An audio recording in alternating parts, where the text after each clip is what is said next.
मिलिए चंद्रगुप्त मौर्य से, जो प्राचीन भारत के महान सम्राट और मौर्य साम्राज्य के संस्थापक थे। उनकी कहानी एक साधारण बालक से एक महान सम्राट बनने की यात्रा है। चंद्रगुप्त का जन्म एक साधारण परिवार में हुआ था, लेकिन उनकी किस्मत बदल गई जब वे चाणक्य नामक एक बुद्धिमान ब्राह्मण के संपर्क में आए। चाणक्य ने चंद्रगुप्त की प्रतिभा और क्षमता को पहचाना और उसे प्रशिक्षित करने का निर्णय लिया।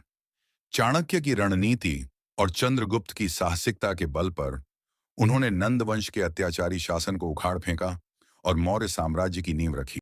मौर्य साम्राज्य का विस्तार चंद्रगुप्त के नेतृत्व में तेजी से हुआ। उन्होंने उत्तर पश्चिम भारत से लेकर पूर्वी और मध्य भारत तक के क्षेत्रों को अपने साम्राज्य में शामिल किया। चंद्रगुप्त का शासनकाल प्रशासनिक कुशलता, आर्थिक समृद्धि और सामाजिक न्याय के लिए जाना जाता था। चंद्रगुप्त का विवाह मगध की राजकुमारी ध्रुव देवी से हुआ और उनके पुत्र बिंदुसार ने उनके बाद साम्राज्य का नेतृत्व किया। चंद्रगुप्त की सबसे महत्वपूर्ण उपलब्धियों में से एक था उनके शासन में व्यापार और आर्थिक गतिविधियों का विस्तार। उन्होंने सड़कों, सिंचाई प्रणाली और व्यापारिक मार्गों का निर्माण किया, जिससे व्यापारिक गतिविधियों में वृद्धि हुई और साम्राज्य की समृद्धि बढ़ी। चंद्रगुप्त का जीवन केवल युद्ध और जीत की कहानियों तक सीमित नहीं था।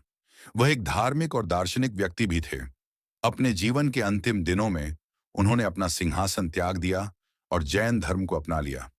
वह दक्षिण भारत के श्रवण बेलगोला में चले गए, जहां उन्होंने संन्यास लेकर अपने जीवन का अंत किया। चंद्रगुप्त मौर्य की कहानी हमें सिखाती है कि साहस, संकल्प और मार्गदर्शन के बल पर एक साधारण व्यक्ति भी महानता प्राप्त कर सकता है।